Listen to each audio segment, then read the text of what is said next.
Chapter 1.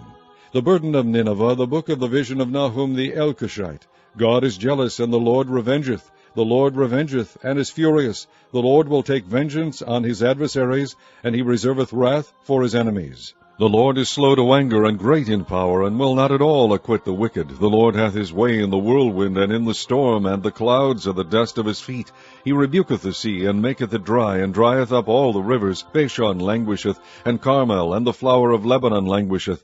The mountains quake at him, and the hills melt, and the earth is burned at his presence, yea, the world, and all that dwell therein. Who can stand before his indignation, and who can abide in the fierceness of his anger? His fury is poured out like fire, and the rocks are thrown down by him. The Lord is good, a stronghold in the day of trouble, and he knoweth them that trust in him. But with an overrunning flood he will make an utter end of the place thereof, and darkness shall pursue his enemies.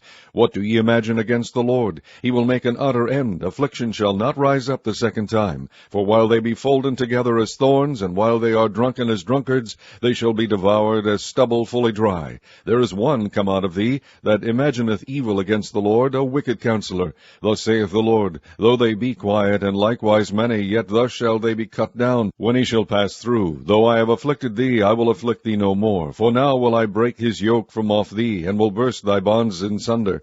And the Lord hath given a commandment concerning thee, that no more of thy name be sown. Out of the house of thy gods will I cut off the graven image, and the molten image. I will make the grave, for thou art vile. Behold, upon the mountains the feet of him that bringeth good tidings, that publisheth peace. O Judah, keep thy solemn feast, perform thy vows, for the wicked shall no more pass through thee, he is utterly cut off. Chapter 2.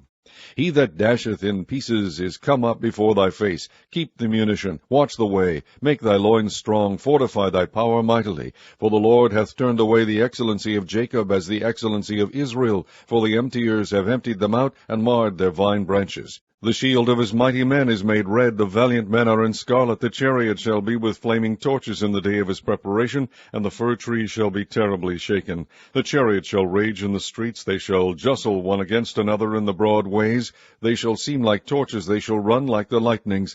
He shall recount his worthies, they shall stumble in their walk, they shall make haste to the wall thereof, and the defense shall be prepared. The gates of the river shall be opened, and the palace shall be dissolved, and Huzzab shall be led away captive. She shall be brought up, and her maid shall lead her, as with the voice of doves tabering upon their breasts. But Nineveh is of old like a pool of water, yet they shall flee away. Stand, stand, shall they cry, but none shall look back.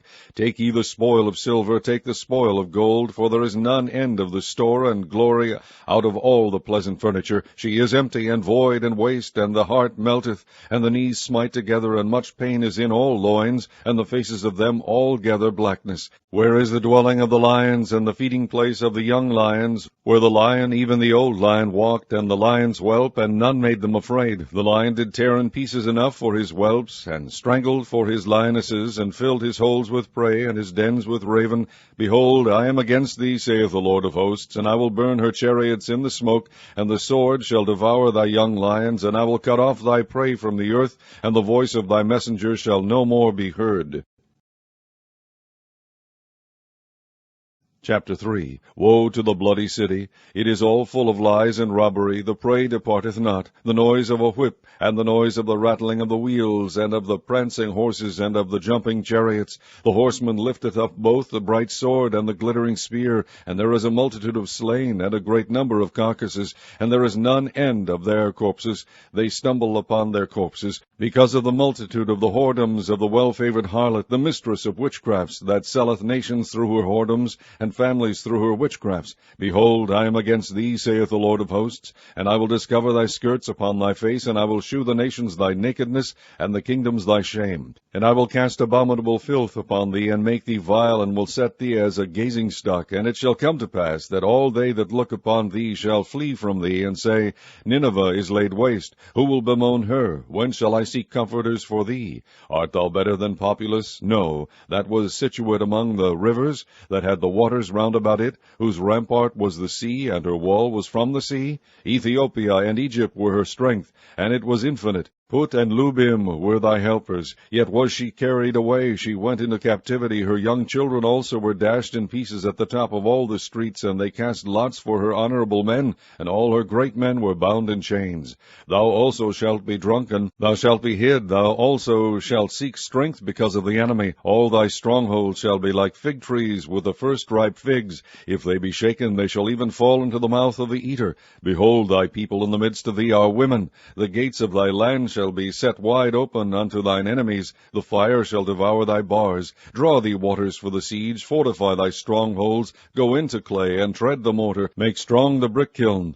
There shall the fire devour thee, the sword shall cut thee off, it shall eat thee up like the cankerworm. Make thyself many as the cankerworm, make thyself many as the locusts. Thou hast multiplied thy merchants above the stars of heaven, the cankerworm spoileth and flieth away. Thy crowned are as the locusts, and thy captains as the great grasshoppers, which camp in the hedges in the cold day, but when the sun ariseth they flee away, and their place is not known where they are. Thy shepherds slumber, O king of Assyria, thy nobles shall dwell in the dust. Thy people is scattered upon the mountains, and no man gathereth them. There is no healing of thy bruise, thy wound is grievous. All that bear the bruit of thee shall clap the hands over thee, for upon whom hath not thy wickedness passed continually?